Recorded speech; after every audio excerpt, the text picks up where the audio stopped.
Hey guys, welcome back to Seller Sessions. This week we bring in Kevin King. How you doing, Kevin? I'm good. How are you doing, Danny? Yeah, good. What have you been up to this year? Do you want to give a little bit of background on what's been going on for you? Oh, it's been a busy year, man. Both business and personal. Yeah, we have the my Amazon business is going strong. Doing the training with the Illuminati Mastermind, and I want to thank you for coming on. You were a guest and had a really good hit presentation that people really love. Launched a course called Freedom Ticket for new people. Personally, I got married, a big wedding down in Colombia, so getting used to the married life now with having someone else in the house, all the time. And uh, fortunately, she's always saying, "Go work, go work, go make money, go make money." Uh, so that's a good thing. But yeah, it's been busy, man. It's been busy. Excellent. No, that's good when you can tie in both, where you get your personal and your business life. They all kind of come together. And of course, we're now in Q4 as well, aren't we? So That's right. It's Q4 time, so this is the money making season. And I have another business that's besides, I mean, selling Amazon, but also selling Walmart and eBay and a few other places, my own site. And but this time of year, I've been doing this for almost 20 years. I have a calendar business. It's a seasonal calendar business, and I specialize in a specific subject. And we have the world's largest selection of that type of wall calendar. We bring them in from Europe, we bring them in from Asia, from Australia, and so I have that keeps me busy as well. yeah. We do a good business off of that this time of year. Yeah, no, I have a seasonal business offline as well. But the good thing is that it's this time it quietens down. So December and January is very quiet. So it's nice to flip things over. So it's easy. It's much easier to manage with everything going Yeah. on, especially with Q4. Okay, so let's get into it. So today we're going to be speaking about a few hacks that have worked for you over the last year or so. So there's a few here. So let's start with number one. What is hack number one? Yeah, what I want to share with everybody today, Danny, is just some practical stuff that hopefully they can take away and actually put into use. One or two of these. These come from a PDF I have called 99 Hacks, and these are all things that I personally have used in my business that have made a difference. But the first one that I just wanted to share with that a lot of people may not realize is that when you're filling out your product listing on Amazon and you go into Seller Central into your back end, a lot of people always they fill in the keyword field. And as we know now, it's 250 bytes or 250 characters that you can put in there, which is kind of limiting in some cases. But what a lot of people don't realize is there's a lot of other fields that you can fill out. For instance, the fabric field. In a lot of categories, you can actually get a sixth bullet point if you put something in that field. And it gets indexed. But another one that doesn't show up on the main page that gets heavily indexed is the subject matter field. There's something called subject matter. Now, there's another one called platinum keywords. You just want to leave that one blank. That's a special one for just a handful of people. But the subject matter field, there's 5 different ones there. And what I like to do is actually take my best keyword phrases. Even if I've used those words in the title or in the bullet points or whatever, I'll repeat them and I'll put them in that subject matter field. And I think it's 50 characters per field and there's 5 fields. So I'll typically put, if I'm selling a makeup brush, I'll put makeup brush set, makeup brushes, or whatever. What are the top keywords, 10 or so keywords, 15 I'm targeting, and fill that out in there. And I found that helps me on the PPC matching. That helps, tells Amazon that these phrases in this phrase order are important. And so you can actually, and then that way that I can use those 250 bytes for all the other random, misspellings and Spanish keywords and all the other random stuff. And you can get a little extra bang for the buck by doing that. Excellent. So just if someone wants to test that, how would they know that they're going about it the right way? So question number one on that subject. And number two, is this available for all categories or it's only certain categories you worked on, or do you know if this whole subject matter field works across multiples? I mean, I sell in 5 different categories. And it's available in all 5 of those. Now, I know there's 20 some odd categories on Amazon, so I can't tell you absolutely it works in every single one, but it works in all 5 that I sell in. So I believe it works in the vast majority, if not all. The one that doesn't is the fabric type. That one is certain ones that won't show up in. You don't even have that option. And the way it's just the subject matter. I mean, you can test it. There's the way to test whether you're indexed or not. For something, so you can put something in the subject matter field to know if you did it right. Put some random thing in there. Put zebras run fast or whatever. And to see if it indexed, and then wait 15 to 30 minutes. and go type in your ASIN and zebras run fast, and see if it shows up, some random thing, and see if that shows up, and then okay, it's indexing for me. Then you can go back, take out zebras run fast, and put in the real data. That's a way you can double check to see if it's working for you or not. For sure. Perfect. I mean, I know I don't want to come off subject too much, but there's always that whole debate around the back end search terms and all the changes and stuff. One of the things, this is very anecdotal, by the way, I've done it with reverse lookup on about 15, 20 ASINs. And what I did notice of the people that knew what they were doing in terms of ranking in different marketplaces that appear in like positions 1, 2, and 3, I did notice that most of those were using the back end in a waterfall aspect in terms of putting their keyword phrase, one phrase per line. They seem to be big sellers. Very much anecdotal, very much against everything that's, what people talk about. What is your take on that? Do you just use your 250 characters now for misspellings and Spanish in the US, or? Yeah, I've gone all over the place. And as you said, there's different gurus out there and different Facebook groups and different things that say different things, and it constantly changes. And there's these services that came out a few months ago where you could get the back end keywords for your competitor's listing. And I really didn't care what my competitors list. I think I do pretty good research, so I didn't really give a rat's ass what my back end, the keywords are on my back end, on my competitors. Really could care less. What I cared about was like exactly what you said. What are the top sellers doing? Do commas matter? Do spaces matter? What are they doing? And so I picked like 50 different, competitors. I want to see Amazon listings, the ones that are sold by Amazon, ones that are Amazon basics, ones that are sold by big sellers, across the whole gamut. And I sent those to one of these guys and said, give me the data back. And I saw the similar thing that this spamming the back end keywords is not necessarily the best way to go. Most of the big sellers were actually just putting a few things back there. And some of them had commas, some of them had semicolons, some of them had spaces. But there seemed to be something in common with a lot of the big sellers. They weren't really filling that, for the most part, they were not filling that stuff in completely, and it's more like it's exactly what you said, like a cascade. And so maybe there's some credence to the fact that if you only put a few things back there, maybe Amazon thinks they're more important. I don't know that, but there could be something to that. Well, the fact is, you just brought up the subject matters. It just frees up that aspect. So if you wanted to put those phrases in the subject matter now, and then you can use misspellings and say Spanish spellings for your keywords on the back end, then that actually gives you a bit more of an adjustment. Because I think one thing sorry, go on. That's exactly what I do. Yeah. That makes total sense, because my thing is as well is the 80-20 rule. We're on Amazon, and the amount of times that the back end search terms have changed. I mean, when I started on Amazon, I think it was 1,000 originally, and then it went up to 5,000. Then it went back down. Then it's 500 kilobytes in Japan. It's 250 in most cases, rest of the world. And I'm thinking we go up, down, up, down, up, down, indexing, non-indexing. It's like sometimes you want to just get on and do other stuff, don't you? So I like the idea of, if you are cohesive, you use the under the limit, then that way, if any changes happen, you haven't got to do it on a ton of listings. Exactly. Okay. So hack number 2. Sure. Another good hack to use is let's talk about the one on price. A lot of people are always like, how do I price my product? Do I put it at $27.99, or do I put it at $27.88, or do I put it at $29.20, or how do I put it 1 cent below the next the lowest price guy, or what do I do? We could sit here and do a whole hour presentation on the psychology of pricing.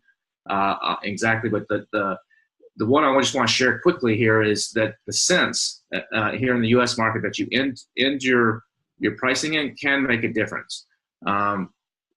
Some people have done several studies on this and tested all kinds of pricing, and what they found that in conversion, the cents, the ones that seem to be the best and in the best order, is 45 cents seems to be the best. 0.45 psychologically, for whatever reason, it has a higher conversion rate. Then 50 cents, and then 89, and then 90, then 95, and then 99. So it's 45 cents typically has the best conversion, 50 cents, then 89, then 90, then 95, then 99. There's something in the mind that triggers when something is $27.45. People say, okay, it's $27. When it's $27.99, they're like, okay, it's $28. But so psychologically, you might test that. You know, if you're using one of these programs, I don't know, you talk about some of your other sessions. Test it and see if it works for you. But it may actually work. Now, if you want to make your product look more expensive, you put 0.00. So if you're actually comparing yourself to somebody, let's say you're comparing your price, you know, maybe in an email mark that you're sending out, or in your Facebook ads or whatever, and you want to make the other guy look more expensive. Say his price is, say you're the exact same price. So you're both selling for a product for, I don't know, $49. If you show his price as 49.00 and you show your price as just 49, leave out the period and the 00, you look cheaper, even though you're the exact same price. Psychologically on the mind, it'll trick you. So that's why you see in high-end restaurants or high-end things where they want you to look expensive, a lot of times they will put the .00 to make it look more expensive. If they don't want you to feel it's expensive, they might leave the .00 off. So there's a lot to that, but you might try those tactics, and you might find some success with that. Yeah, definitely. I mean, I think also there's an aspect sometimes of the cultural thing. When we launched in Japan, we got it wrong. We're following the market in terms of pricing. With the product we had, we priced it at $20.88. And then I spoke to a Japanese person and they said, no. What you're doing is you're following what the Chinese are doing. And apparently 8 are lucky for the Chinese, but it doesn't bode well for the Japanese. But I'm thinking, hold on, you got the free market leaders. We're following the price. And so I've had to change that by recommendation, because apparently it's lucky for the Chinese, but it's unnerving, it's jarring for the Japanese for some reason. So that's an interesting one. Number 3, what we got hack-wise? Sure. Another one I think a lot of people don't know about is anything that's brought into the United States is actually public information. When you import or export from the U.S., it's public information. I had this happen to me years ago when I imported some furniture from Fiji. And, one day I was just typing my name in to see, what came up on me. And up comes this import record, this furniture that I imported in the early 90s or something like that. I'm like, what the hell is this? Why is this on Google? And so, but a lot of people don't realize you can use this to your advantage in your Amazon business if you're selling in the US. There's paid services out there like portexaminer.com and panjiva.com that will, for a fee, will give you all kinds of data on what's being imported into the US and what's being exported.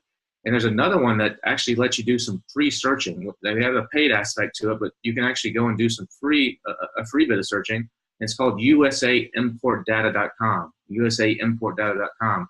It's a great way to source products. Not only, instead of using Alibaba or global sources, which are good sites and good places, but if you say your competitor's been killing it, and you're like, what's his factory? Where's he getting his stuff?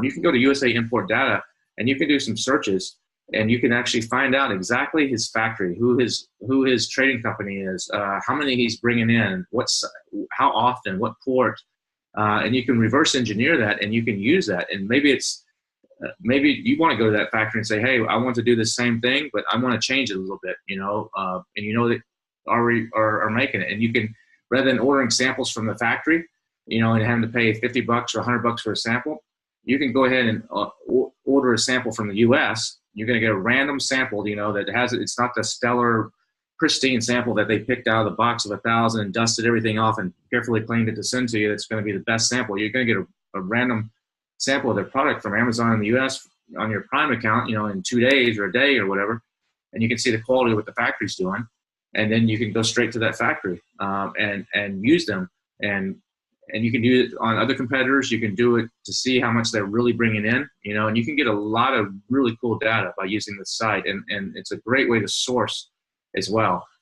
Versus just using Alibaba or some of the other places. Yeah, no, that makes total sense. I mean, that some of the services that you can look up the shipment IDs and stuff, I mean, they're like $100 a month or so, aren't they? So it's good to know. Some of them are a little more. Some of them are, $100, $300, $1,000. But yeah.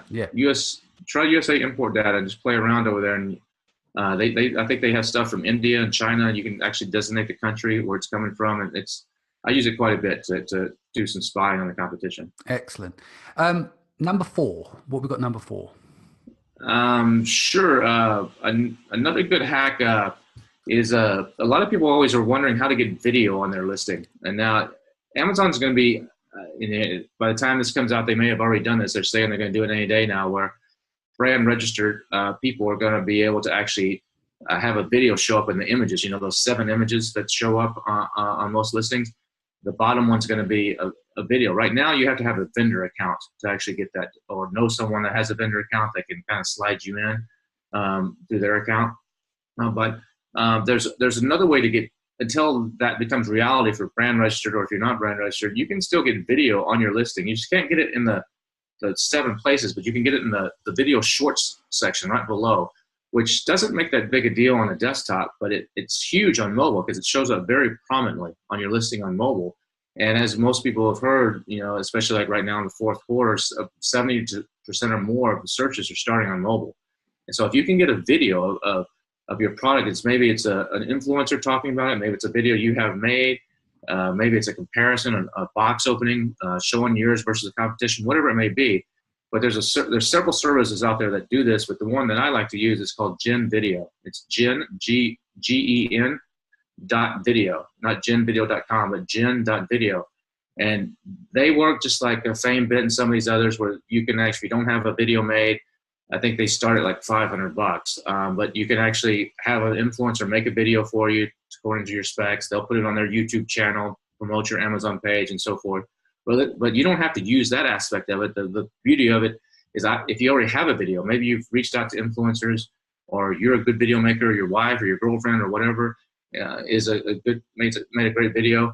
You can take that video that you already have, and I think they charge like a $29 fee per month, and you can upload 10 or 20 videos to your ASINs on Amazon using a video that you already have. And you can get that in that video short spot, and that can make a difference in your conversions. And so a lot of people don't realize that. They think they have to spend a lot of money to get a video on there, but it's a service, and you can't go directly to Amazon. This is totally TOS. People always ask, is this within the TOS? It is. They have a special arrangement with Amazon. They're one of a few companies that do, because Amazon doesn't want to vet these videos. They don't want to have to sit there, and so they hire outside companies that basically give them access and they vet them for them. But it's a great way to do it. And then if you're worried about the desktop, you can put even one of your images, like say the 7th image, you can put a little screenshot of a little screen grab of the video, you know, with a little play sign, say, for more information, you know, look below in the video shorts and watch the video about this product, or something to that effect, just to make sure people don't miss it. Yeah, I've been doing that for over a year, and I think it's paying off. You know, it's not going to take your sales from 10 to 100, but you know, it might give you an extra sale or two a day, and an extra sale or two a day, you know, is worth the time and effort in most cases. Definitely, because I mean, I think some companies out there, I think they charge $300 to get you onto the listing without like naming names of the company. And you've also got the aspect that if you've got an influencer that you can work with, like you just said, $500. So for someone to make the video for you to your spec, even if they're not a big influencer, but your goal is to get it on your Amazon listing, it's not a bad spend, is it really, in terms of you get a little bit? No, it's not. I mean, because you can get in the beauty, if you pick the influencer right, you can spend a lot more than that. A big influencer is going to charge you a lot more than that. Yeah. But you can even go to a service like FameBit. You can get people in there for $100 that are up and coming influencers, and take that video and then use Gen Video. You know, if you're pinching your pennies, mm-hmm. and have them upload it. But yeah, I do a lot on influencer marketing, and if it's done right, you got to be careful. Some influencers are not worth a dime. They're not even worth giving your product to for free. The hassle of sending it to them for free. You got to be careful. There's metrics you got to look at. That's a whole other discussion on how to evaluate an influencer and make sure their audience is real and not fake. And there's a lot of stuff there. But it could be very powerful. Excellent. Well, look, let's leave it there. And then guys, we'll come back in part 2 next week. Again, Kevin, thank you for your time. Just before we go, if anyone misses the part 2, how can they reach out to you, and what's going on with you at the moment in terms of events and stuff? Sure. Yeah. We the Illuminati Mastermind, which is our mastermind for high-end sellers, you know, you need to be doing it 25,000 a month or more. We have a big event in Kauai, Hawaii in January. You can get information on that at illuminatimastermind.com/live, LIVE. And then you can reach out to me. You can learn more at the freedomticket.com. I have a of course, for people there. Or my Facebook is amzmarketer.com. You can like me there, and you can I usually put all the podcasts and different videos and stuff I'm on there, so you can check that out. Excellent. Guys, again, thank you so much for your time. Kevin, thanks for your time, and I look forward to chatting with you next week. All right, great. We'll see you then.